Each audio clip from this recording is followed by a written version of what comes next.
cuan, we be getting money. Cuan. Oke Mas Bro, sebelum kita lanjut ke videonya, saya ngasih pengumuman bahwa grup STS sekarang open lagi nih. STS Diskusi dan Rekomendasi bulan Juli 2023. Aktif dari tanggal 1 sampai tanggal 31 Juli 2023. Nah, apa itu STS Rekom dan Diskusi? Dan kita ada dua grup ya di sini. STS Rekom isinya adalah stock pick saham, swing ODT, BSJP, dan scalping. Terus yang di diskusinya adalah tentang diskusi saham buat belajar-belajar atau chatting-chatting tentang pertanyaan yang ada di menu Rekom.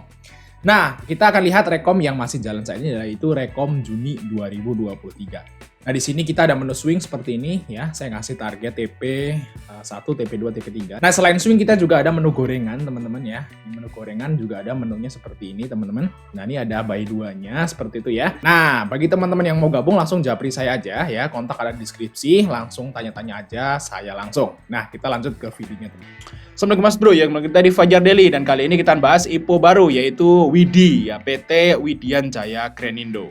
Kodenya WIDI.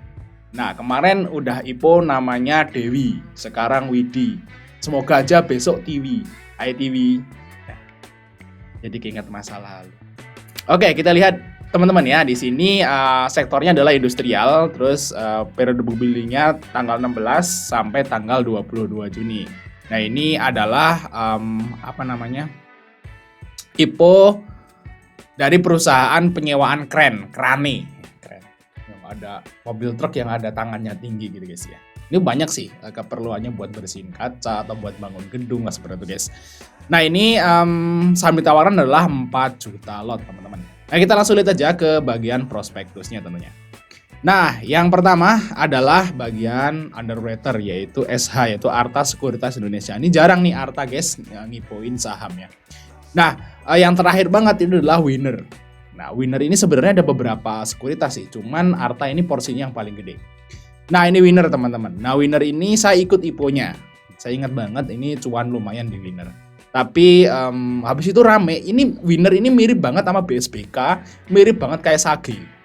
Ya, jadi dinaikin dulu, terus bandarnya atau W-nya jualan di atas sampai dia ke 50. Persis kayak BSBK, persis kayak Sage si Winner ini. Rame juga dibahas retail. Kalau sekarang yang dibahas retail tuh ramenya Sage. Kalau dulu winner gitu. Gitu kayak. Kalau teman-teman ingat pasti iya nih sama polanya gitu ya. Winner, BSBK, Sage sama polanya. Kayak gitu. Bobok juga akhirnya. Dan sekarang nggak bangun-bangun. Oke, itu Winner guys. Terus yang agak lama lagi yaitu saham dari Pola guys ya. Pola ini juga agak lama. Nah, Pola ini juga si SH juga. Kalau kita lihat di awal-awalnya ya. Yes, di sini awal-awalnya arah berjilid-jilid ya. Seperti itu. Nah, tapi sekarang juga di 50 juga. Nah, terus selanjutnya adalah saham dari Pacar guys. Kita lihat Pacar di sini. Pacar juga sekarang 50 ya guys ya. Nah, ini dulu juga naik berjilid-jilid juga tahun 2018, tapi saya nggak ikut nih guys. Kalau saya ikut IPO mulai tahun 2020 aja. Nice nih guys, seperti itu guys. Jadi untuk SH ini adalah underwriter spesialis LQ50. Jadi Mas harus hati-hati ya. Kalau udah misalnya ikut IPO nih ya, yang UE-nya SH gitu ya. Kok SH? Ya bener ya SH ya. PO-nya SH ya udah ikut IPO jual selesai gitu, jangan ambil lagi nanti dibawa ke 50 dan nggak bangun-bangun. Nah, ini spesialis LQ50 nih guys kayak jadi. Nah, tapi overall semua saham yang terakhir yang 3 saham ini yang SH ini kan semuanya arah di pas di pas IPO gitu ya. Tapi di sini teman-teman ini semuanya adalah saham papan pengembangan. Ya, papan pengembangan. Tapi untuk WIDI ini adalah saham papan akselerasi, teman-teman ya. Ini saya tekankan nih, WIDI ini saham papan akselerasi, sama kayak Relf. Nah, ya ikut Relf cuan memang, tapi awalnya di ARB loh. Kalau teman-teman ikut Relf itu panik di awal, tapi di akhirnya memang cuan kalau di hold gitu ya. Dan saya nggak ikut IPO Relf, saya ikut beli aja di marketnya kemarin. Jadi cuan 3T, lumayan teman-teman. Jadi saya nyopet aja di Relf, tapi nggak ikut IPO-nya. Kemarin Raf ya ikut cuan lah bang, tapi saya nggak ikut tuh. Jadi kalau ikut IPO dapat cuan 2 lumayan sih. Cuman saya nggak ikut, ya udah nggak apa-apa, copet sahamnya aja. Nah, kemungkinan WIDI saya juga akan seperti itu aja teman-teman ya. Ya, seperti itu guys ya. Nice, kita lihat aja guys ya ke bagian nomor 15 teman-teman. Nice, nomor 15 di sini penawaran umum perdana saham, yaitu sebanyak-banyaknya segini teman-teman, 400 juta lembar dan nilai nominalnya 5. Nah, penawarannya 100, nilai nominal 5. Nah, Mas Bur pikir sendiri tuh. Nah, seperti itu guys ya. Terus selanjutnya adalah nomor 16, ini adalah pemegang sahamnya itu Bernal, Yanto, Henry, Thomas, Goldvin. Nah, ini totalnya 100%. Nanti kalau udah ada masyarakatnya itu jadi 25% masyarakat teman-teman. Jadi saham yang dilepas di masyarakat itu adalah 25% dari seluruh modal yang disetor teman-teman. Nah, segini ya. Terus kita lihat lagi ke bagian waran. Nah, ini ada warannya, menarik teman-teman warannya, yaitu warannya 1:1. Jadi setiap teman-teman beli satu saham ini dapat waran. Ya, 1:1. Menarik nggak? Ngeri juga ya, tapi ngeri juga sih. Tapi menarik juga. Tapi waran yang 1:1 kebanyakan langsung dibanting di 2, di 3 gitu. Jadi cuannya nggak maksimal. Kalau misalnya warannya kayak dulu gitu ya, dijualnya bisa di atas 10 gitu, bahkan 20, itu mendingan ya, cuannya lumayan jadi waran. Cuman kalau warannya sekarang langsung dibanting jadi 2, jadi 3, kecuali ref kemarin ya. Ref kemarin tuh istimewa sih warannya. Cuman kalau yang lain-lain ya kayak Semil, kayak apalah yang terakhir-terakhir itu langsung dibanting ke angka 3, 2 gitu. Jadi nggak ada harganya, waran juga dikasih gitu ya. Nice, warannya 1:1, harga tebusnya kalau nggak salah 100 berapa nih? 120 teman-teman. Harga tebus dari WIDI. Nice, terus selanjutnya adalah nomor 25 teman-teman ya. Nah, 25 di sini pembatasan. Jadi nanti bapak-bapak yang ada tadi di bagian struktur pemegang saham tadi akan di-lock 8 bulan. Di-lock guys, 8 bulan. Jadi aman guys, 8 bulan mereka nggak akan ngeguyur gitu ya, katanya seperti itu. Nice, terus lanjut ke bagian nomor 26 yaitu rencana penggunaan dana, yaitu sekitar separuh dari dana IPO. Dana IPO-nya tadi sekitar 43 miliaran guys. Ya, sorry saya belum sebut. Ada tadi di halaman nomor 15 tadi. 43 miliaran. Nah, itu separohnya akan digunakan untuk pembelian ini guys, yaitu ekskavator, Kobelco, terus ada Rocktek Crane. Nah, ini buat disewain lagi teman-teman. Nah, namanya perusahaan sewanya, menyewa alat berat dan kren ya. Jadi istilahnya mereka beli unitnya buat disewakan. Seperti itu guys, jadi buat usaha. Tapi yang lucunya ini separuh, ini kan separuh guys, hampir separuh ya, lebih dari separuh sedikit ya. Nah, ini hampir separuhnya itu digunakan untuk kebutuhan operasional sehari-hari. Antara lain untuk pembiayaan gaji, tunjangan karyawan, semua dibayar oleh retail guys ya. Senilai mungkin sekitaran 20M lah digunakan untuk bayar gaji.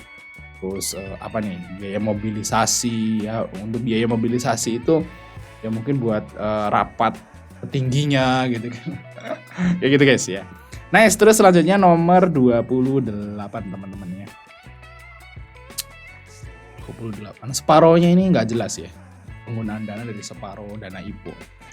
Nah, kita lihat dari asetnya teman-teman. Kita lihat nih kan papan akselerasi ya, cuma 2 tahun doang yang bisa kita lihat gitu ya di sini. Kalau kita lihat total aset memang kelihatan naik teman-teman, tapi namanya seperti ini kan belum jelas juga teman-teman ya. Nanti jelasnya itu kalau kita buka laporan keuangan nanti. Oke, nice. Terus untuk lihat bilas jangka pendeknya naik teman-teman ya.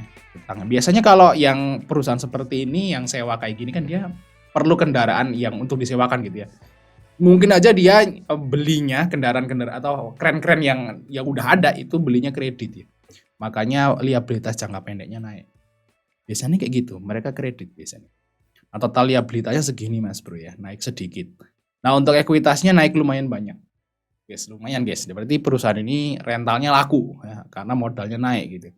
Nah, kita lanjut ke labanya teman-teman ya. Labanya di sini kita lihat laba brutonya juga naik dari 1,9 M ke 4,5 M dari tahun 2021 ke 2022. Berarti memang perusahaan ini laku nih rentalnya teman-teman. Kelihatan dari sini kan pendapatannya naik gitu ya, rentalnya laku. Nah, kita lihat di sini dari bebannya ya naik ya, pendapatan naik, bebannya naik benar. Terus untuk laba tahun berjalannya naik hampir 2 kali lipat teman-teman. Mantap ya. Nah, ini memang pendapatannya naik. Jadi sejalan guys.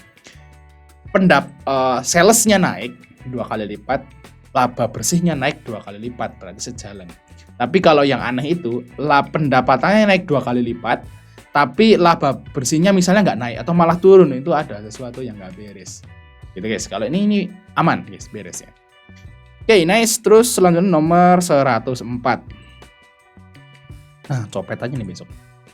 Nah, kebijakan dividen teman-teman. Dan ini unik nih. Papan akselerasi tapi unik. Dia katanya mau bagi dividen 30% tahun buku 2023. Berarti kalau kita lihat profit 2021, 2022 naik. Kemungkinan tahun 2023 juga naik. Nah, kalau naik lagi berarti lumayan nih bagi dividen teman-teman. Karena di tahun 2024 tuh bakal bagi ya. Di sini sekitaran 30%. Lumayan lah ya. Misalnya nanti Widi ini dibanting ke harga 30 gitu ya. 30 atau 29 gitu. Ambil aja. Nanti kan dia dapat dividen.